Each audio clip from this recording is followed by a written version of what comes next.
സാറേ good morning. Priyanka Gandhi ലോക്സഭയിൽ വന്ന് ആദ്യ പ്രസംഗം നടത്തിയപ്പോൾ ഹിമാചൽ പ്രദേശിലെ ആപ്പിൾ കർഷകരുടെ ദയനീയ സ്ഥിതിയാണ് വിവരിച്ചത്. എന്ന് പറഞ്ഞാൽ അവിടെ ഭരിക്കുന്നത് കോൺഗ്രസ് സർക്കാരാണെന്ന് പോലും അവർക്ക് അറിയില്ലായിരുന്നു എത്രയോ വർഷമായിട്ട്. ഇനി അതിനുശേഷം ബംഗ്ലാദേശിൻ്റെ വിമോചന അല്ലെങ്കിൽ ആ സ്വാതന്ത്ര്യ സമര ദിവസം അത് വലിയ കാര്യമായിട്ട് ആഘോഷിക്കേണ്ട ദിവസം പലസ്തീനെ പിന്തുണയ്ക്കുന്ന ഒരു ഭാഗമായിട്ട് വരുന്നു. അത് തെറ്റാണെന്ന് പിന്നെ എല്ലാവരും വിമർശിച്ചപ്പോൾ പിറ്റേ ദിവസം ബംഗ്ലാദേശിനെ പിന്തുണയ്ക്കുന്ന ഭാഗമായിട്ട് വരുന്നു. ഈ പ്രിയങ്ക ഗാന്ധിയൊക്കെ ഉപദേശിക്കാൻ ആരെങ്കിലുമൊക്കെ കാണില്ലേ? അവർ കൊടുക്കുന്ന നിർദ്ദേശമാണ് ഇവർ ചെയ്യുക. അതെ അതെ, പ്രിയങ്ക ഗാന്ധിയുടെ പിന്നിൽ ഒരു ടീമുണ്ട്. ഈ ബാഗിന്റെ കാര്യം പറഞ്ഞല്ലോ, അതെ. അത് കഴിഞ്ഞൊരു BJP അംഗം, വനിതാ അംഗം, അവർക്ക് 1984 എന്ന് എഴുതിയൊരു ബാഗും കൊടുത്തിരുന്നു. വളരെ പ്രയാസത്തോടു കൂടിയാണ് അവർ ആ ബാഗ് വാങ്ങിച്ചത്. അതിൻ്റെയൊക്കെ ചിത്രങ്ങളുമൊക്കെ വന്നിരുന്നു. 1984 ഇന്ദിരാഗാന്ധിയുടെ വധത്തിന് ശേഷമുള്ള സിഖ് കൂട്ടക്കൊല. അതാണ് ഉദ്ദേശിച്ചത്. കൂട്ടക്കൊല നടക്കുമ്പോഴൊക്കെ ബാഗുമായിട്ട് വരികയാണെങ്കിൽ അങ്ങനെയും വേണമല്ലോ. അതെ. അപ്പോൾ പ്രിയങ്കയ്ക്ക് പിന്നിൽ ഈ അദാനി വിഷയം, പിന്നെ കാസ്റ്റ് സെൻസസ്, ഈ EVM മെഷീൻ, ഇങ്ങനെയൊക്കെ രാഹുൽ ഗാന്ധിക്കും ഒരു ടീം ഉപദേശം കൊടുക്കുന്നുണ്ട്. അതെ. രാഹുൽ ഗാന്ധിയുടെ ടീമിൽ ആളുകൾ കൂടിയപ്പോൾ അതിൽ ചില ആളുകളെ രാഹുൽ ഗാന്ധി എടുത്ത് പ്രിയങ്കയ്ക്കും കൊടുത്തു. ഇങ്ങനെ വന്നിരിക്കുന്നത് എന്താണെന്ന് വെച്ചാൽ, ഈ JNUവിലൊക്കെ ഐസ എന്നൊക്കെ പറഞ്ഞ സംഘടനയൊക്കെ അല്ലേ, ഇതുമൊക്കെ ആയിട്ട് ചേർന്നിട്ട് അവിടെ മറ്റേ യൂണിവേഴ്സിറ്റി അവിടുത്തെ സ്റ്റുഡൻസ് അസോസിയേഷൻ പ്രസിഡൻ്റൊക്കെ ആയിട്ട് വരുമല്ലോ, അങ്ങനത്തെ ആളുകൾ, മാവോയിസ്റ്റുകളൊക്കെ ആയിട്ടുള്ള JNU പ്രോഡക്റ്റുകൾ, പിന്നെ അലഹാബാദ് യൂണിവേഴ്സിറ്റി യൂണിയനൊക്കെ ആയിട്ട് ബന്ധപ്പെട്ടൊക്കെ പ്രവർത്തിച്ചിരുന്നത്, ഇങ്ങനത്തെ പശ്ചാത്തലങ്ങളുള്ള ആളുകളാണ് കൂടുതലും പ്രിയങ്കയുടെ ടീമിലുള്ളത്, ഈ ഉപദേശികൾ. ആ ഉപദേശികളെ പറ്റിയിട്ടുള്ള വിവരങ്ങളൊക്കെ വന്നിട്ടുണ്ട്. അവരെ പറ്റി ഞാൻ പറയാം. സന്ദീപ് സിംഗ് ഒന്നാമൻ. നമ്മൾ ഇവരുടെ ഈ ചിത്രങ്ങളും കൊടുക്കും, അപ്പം അത് ഈ പറയുന്ന ക്രമത്തിലായിരിക്കും ആ ചിത്രം ഉണ്ടാവുക. സന്ദീപ് സിംഗ് JNU യൂണിയൻ്റെ മുൻ പ്രസിഡൻ്റാണ്, വിദ്യാർത്ഥി സംഘടനയുടെ പഴയ പ്രസിഡന്റ്.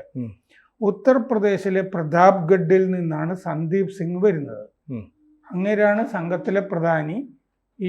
ഈ വക കാര്യങ്ങളൊക്കെ എഴുതി കൊടുക്കുക, നേതൃത്വം. അലഹാബാദ് യൂണിവേഴ്സിറ്റിയിൽ നിന്നാണ് JNUവിലേക്ക് വന്നത്. ഐസ, ഓൾ ഇന്ത്യ സ്റ്റുഡൻസ് അസോസിയേഷൻ എന്ന് പറഞ്ഞൊരെണ്ണം JNUവിൽ ഉണ്ടല്ലോ. പലപ്പോഴും പ്രസിഡന്റ് സ്ഥാനമൊക്കെ അവർക്ക് കിട്ടുകയൊക്കെ ചെയ്തിരുന്നു. അതിൻ്റെ പ്രവർത്തകനായിരുന്നു. പിന്നെ communist party of India, Maoist Leninist ML, liberation, അതിൽ അംഗമായിരുന്നു. ഐസ അതിലുമായിട്ട് ബന്ധപ്പെട്ട സംഘടനയാണ് JNUവിലെ. ഓൾ ഇന്ത്യ മറ്റേ കമ്മ്യൂണിസ്റ്റ് പാർട്ടി ഓഫ് ഇന്ത്യ ബ്രാക്കറ്റിൽ ML, ലിബറേഷൻ, അതുമായി ബന്ധപ്പെട്ട ആളാണ്. 2019 മുതൽ കഴിഞ്ഞ 5 കൊല്ലമായിട്ട് പ്രിയങ്കയുടെ കൂടെ ഉണ്ട്. അപ്പോൾ പ്രിയങ്കയുടെ കൂടെയുള്ള ആളുകളുടെ ഒരു നേതാവാണ്, നേതൃസ്ഥാനമുണ്ട്. 5 കൊല്ലമായില്ല. ഈ രാഹുൽ ഗാന്ധിക്ക് പ്രസംഗങ്ങളൊക്കെ പലപ്പോഴും തയ്യാറാക്കി കൊടുത്തിട്ടുള്ളത് ഈ സന്ദീപ് സിംഗ്. രാഹുലാണ് പ്രിയങ്കയെ ഗൈഡ് ചെയ്യാൻ വേണ്ടി പ്രിയങ്കയുടെ സംഘത്തിലേക്ക് ഇയാളെ റിക്രൂട്ട് ചെയ്ത് വിട്ടിരിക്കുന്നത്. പിന്നെ പ്രിയങ്ക ഗാന്ധി ഈ കഴിഞ്ഞ പ്രസംഗത്തിലെ OBC, ദളിത്, മുസ്ലിം, ഈ 3 കാര്യങ്ങൾ, OBC, ദളിത്, മുസ്ലിം, നല്ല ഫോർമുലയാണ് വോട്ട് കിട്ടാൻ. ഇത് പറഞ്ഞിരുന്നു അവര്. അത് ഉത്തർപ്രദേശില് ഈ അഖിലേഷ് യാദവ് ഇല്ലേ, അയാളുടെ ഫോർമുലയാണ്. അപ്പൊ അഖിലേഷ് യാദവിൽ നിന്ന് ഈ സന്ദീപ് സിംഗ് കടമെടുത്തതാണ്. അഖിലേഷ് യാദവ് പറയുന്ന ഈ PDA, പിച്ച്ഡ എന്ന് പറയുക അയാള്, അതായത് OBC, ദളിത് പ്ലസ് മുസ്ലിം, ഈ കാര്യങ്ങൾ പറഞ്ഞുകൊണ്ടിരുന്നു കഴിഞ്ഞാൽ വോട്ട് കിട്ടും. കാരണം അവര് BJPക്ക് എതിരായിരിക്കും എന്ന് വിചാരിച്ചിട്ടാണ്. OBC, ദളിത് കഴിഞ്ഞവണ്ണം നന്നായിട്ട് വർക്ക് ചെയ്തു. കള്ളം പറഞ്ഞിട്ടാണെന്നേ ഉള്ളൂ. മറ്റേ നിങ്ങളുടെ സംവരണം മുഴുവൻ എടുത്തു കളയും, BJP അധികാരത്തിൽ വന്നാൽ ഭരണഘടന മൊത്തം മാറ്റി എടുത്ത് എഴുതും. മാറ്റി എഴുതും എന്നൊക്കെ പറഞ്ഞിട്ട് ഇവരിപ്പോൾ ഭരണഘടന എന്ന് പറഞ്ഞിട്ടൊരു കൊച്ചു പുസ്തകം കൊണ്ട് കിടക്കുന്നുണ്ടല്ലോ. ഭരണഘടന കുറേയും കൂടിയൊക്കെ വലുതാ. ഇത് ഇവരുടെ ഒരു ചിന്തൻ ശിബിരം നടന്നിട്ടുണ്ടായിരുന്നു മുമ്പ്. ഈ KC വേണുഗോപാല്, ഖാർഗെ എല്ലാം കൂടി വിളിച്ചു കൂട്ടിയ. അന്ന് പത്രത്തിലെ റിപ്പോർട്ടിലൊക്കെ ഞാൻ വായിച്ചിരുന്നതാണ്, ഇംഗ്ലീഷ് മാധ്യമങ്ങളിലൊക്കെ. ഇത് നമ്മൾ തുറന്നു നോക്കിക്കഴിഞ്ഞാൽ അകത്ത് മുഴുവൻ ബ്ലാങ്ക് പേജുകളാണ്. കോൺസ്റ്റിറ്റ്യൂഷൻ എന്ന് പറഞ്ഞിങ്ങനെ വെറുതെ പുറത്ത് ഒരു പുറംചട്ട മാത്രമേ ഉള്ളൂ, പുറംചട്ട മാത്രമേ ഉള്ളൂ. പല ആളുകൾ ഈ പുസ്തക പ്രകാശനമൊക്കെ നടത്തുമ്പോഴേ പുസ്തകം ചിലപ്പോൾ അടിച്ചിട്ടുണ്ടാവില്ല, കവർ മാത്രമേ ഉണ്ടാവുള്ളൂ. ബാക്കി പഴയ ഏതെങ്കിലും പുസ്തകം വെച്ചിട്ടാണ് പ്രകാശനമൊക്കെ നടത്താറ്. അപ്പോൾ ഇത് ഈ അഖിലേഷിൽ നിന്ന് കടമെടുത്തതായിരുന്നു ആ പ്രിയങ്കയുടെ പ്രസംഗത്തിൽ പറഞ്ഞിരുന്ന OBC, ദളിത്, മുസ്ലിം.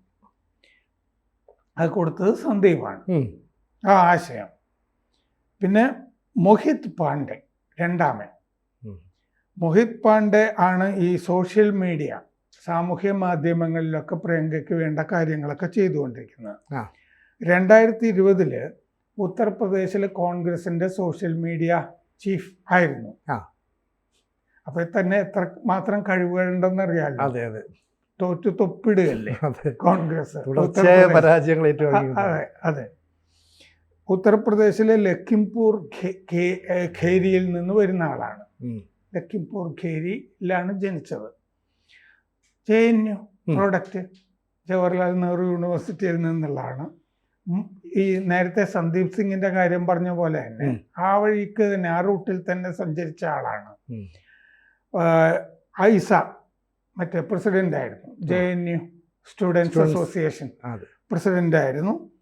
കനിയകുമാർ പ്രസിഡന്റ് ആയിരുന്നതിന് ശേഷം, കനിയകുമാർ മറ്റേ CPI പോയി.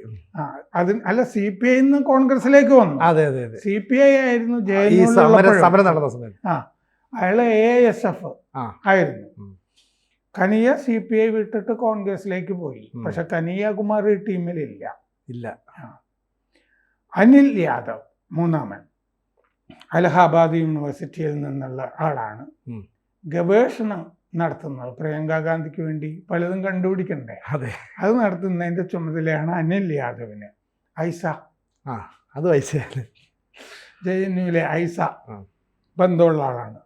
ലക്നൌവിലെ ഗിരി ഇൻസ്റ്റിറ്റ്യൂട്ട് ഓഫ് ഡെവലപ്മെൻറ്റ് സ്റ്റഡീസ് അവിടെ പഠിച്ചിട്ടുണ്ട് അലഹാബാദ് യൂണിവേഴ്സിറ്റിക്ക് ശേഷം. പിന്നെ റിഹായ് മഞ്ച്, ശ്രദ്ധിക്കേണ്ടതാണ് പ്രേക്ഷകരും, ഇനിയും വരും. റിഹായ് മഞ്ച്, ആ റിഹായ് മഞ്ചിൽ പ്രവർത്തിച്ചിരുന്ന ആളാണ്. എന്താണ് റിഹായ് മഞ്ച്? അസംഗഡിൽ നിന്ന് ഒരിക്കൽ ഈ ഭീകരരെ അറസ്റ്റ് ചെയ്തപ്പോൾ, അസംഗഡ് ഉത്തർപ്രദേശിലെ മുസ്ലിം പ്രദേശം, അസംഗഡിൽ നിന്ന് ഭീകരരെ അറസ്റ്റ് ചെയ്തപ്പോൾ അവരെ സഹായിക്കാനുണ്ടായ സംഘടനയാണ് റിഹായ് മഞ്ച്. അവിടെ പോലീസുകാർ പിടിച്ചുകൊണ്ടുപോയല്ലോ ഭീകരരെ. അപ്പോൾ അവർക്ക് ഈ വക്കീല്, കോടതി ഇങ്ങനത്തെ സഹായങ്ങളൊക്കെ വേണമല്ലോ. അതിന് പൈസ പിരിക്കാനും ഒക്കെ ഇപ്പം നല്ല സംഘടനയാണ്. ഭീകരന്മാരെ സഹായിക്കാനുണ്ടായ സംഘടനയാണ് റിഹായ് മഞ്ച്. അതിൽ പ്രവർത്തിച്ചിരുന്ന ആളാണ്.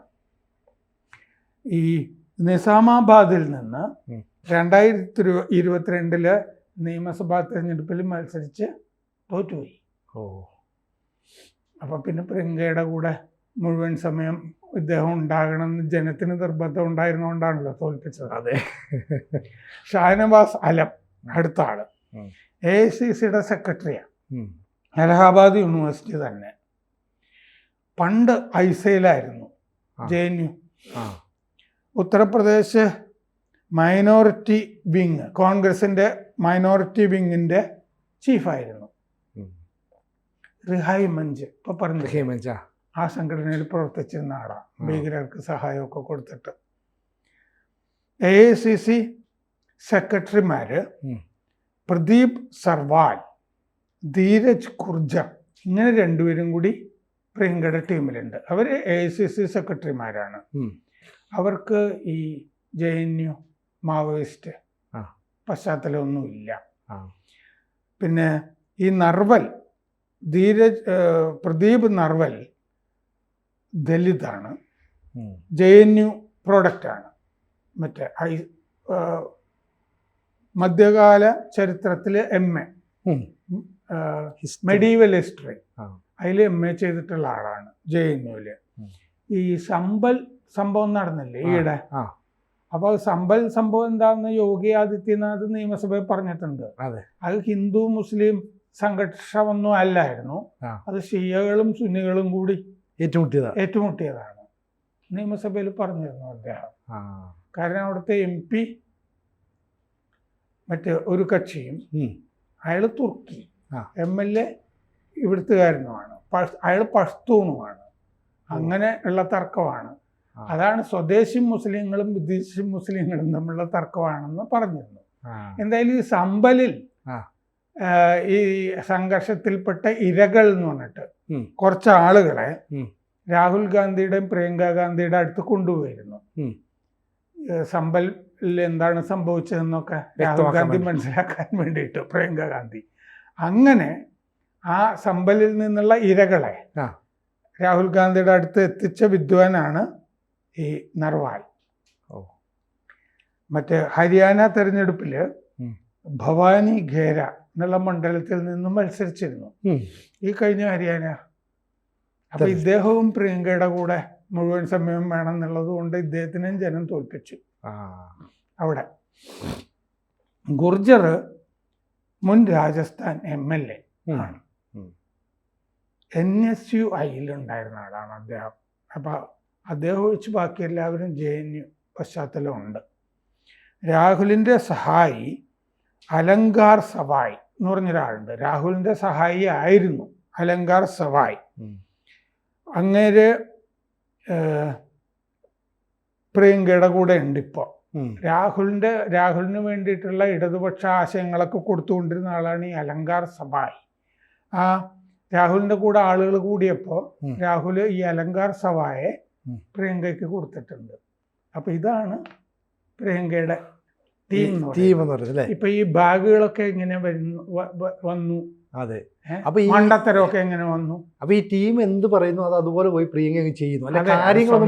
വിവരമൊന്നുമില്ലല്ലോ, പുസ്തകം വായിക്കുക അങ്ങനത്തെ പരിപാടികളൊന്നും ഉള്ളതായിട്ട് ശത്രുക്കൾ പോലും ആരോപിക്കുന്നില്ല. അപ്പൊ ബുദ്ധിയോ വിവരമോ അത് പിന്നെ ഇല്ലല്ലോ. പക്ഷെ സ്വയം അപഹാസ്യമായി മാറുകയല്ലേ ഒന്നിനു പിറകെ ഒന്നായിട്ട്. തൊലിക്കട്ടിയൊക്കെ ഉണ്ട്, നല്ല രജിസ്റ്റർ ചെയ്ത ISI മാർക്കൊക്കെ ഉള്ള തൊലിക്കട്ടിയാണ്. അല്ല, മൂക്ക് നീണ്ട മുത്തശ്ശിയുടെ കൂട്ടിരിക്കുന്ന ആളായതുകൊണ്ട് പ്രധാനമന്ത്രിയാകാൻ യോഗ്യതയുണ്ടെന്നൊക്കെയാണ് പറയപ്പെടുന്നത്. നരയും വന്നിട്ടുണ്ടോ? നരയും ചെറുതായിട്ടൊക്കെ വന്നിട്ടുണ്ട് ഉണ്ടല്ലേ, ഇല്ലെങ്കിൽ അത് വരയ്ക്കാമല്ലോ. അതെ, ഹെയർ സ്റ്റൈലും അതുപോലെയൊക്കെ ആക്കിയാൽ അല്ലേ. അപ്പൊ ഇവര് കുറെ ഉപദേശിച്ച് നാളത്തെ പ്രധാനമന്ത്രിയാണ് നിങ്ങൾ എന്നുള്ള രീതിയിൽ ഇവരെ ശരിക്കും വഴിതെറ്റിക്കുകയാണ് അല്ലേ. ഇപ്പോ മാവോയിസ്റ്റുകളാണല്ലോ ഉപദേശിക്കുന്നത്. അതെ, JNU മാവോയിസ്റ്റ്. അതെ, ഇവര് ഒട്ടും പ്രാക്ടിക്കൽ അല്ലല്ലോ, പ്രായോഗികവാദികളൊന്നും അല്ലല്ലോ, അരാജകവാദികളാണ്. സമൂഹം മര്യാദയ്ക്ക് നടക്കരുത്, സമാധാനം ഉണ്ടാകരുത്. അപ്പൊ ഇവര് ഈ അരാജകവാദികൾ ദേശീയത ഇഷ്ടമല്ലല്ലോ ജോർജ് സോറോസിന്. അപ്പൊ പുള്ളി കശ്മീർ തീവ്രവാദികൾക്കും സഹായം കൊടുക്കും, മാവോയിസ്റ്റുകൾക്കും ഒക്കെ സഹായം കൊടുക്കും. മോദി എങ്ങനെയെങ്കിലും ഇറങ്ങണം, മറ്റേ ദേശീയത പുലരരുത്. അമേരിക്കയിലും പാടില്ല, ഇന്ത്യയിലും പാടില്ല, ലോകത്തെ ഒരു സ്ഥലത്തും പാടില്ല. അതാണ് ജോർജ് സോറോസിൻ്റെ ഒരു ആഗ്രഹം. അപ്പോൾ അദ്ദേഹം ഇങ്ങനെ ഇടതുപക്ഷ തീവ്രവാദികൾക്കും ഒക്കെ പൈസ കൊടുക്കും. അങ്ങനെയാണ് ഈ ബാഗ് വരുന്നത്, മണ്ടത്തരങ്ങളും ഒക്കെ വരുന്നത്. കൂടുതൽ വാർത്തകളും വിശേഷങ്ങളും നിങ്ങളിലേക്ക് എത്താൻ ABC മലയാളം സബ്സ്ക്രൈബ് ചെയ്യുക, ബെൽ ബട്ടണും അമർത്തുക.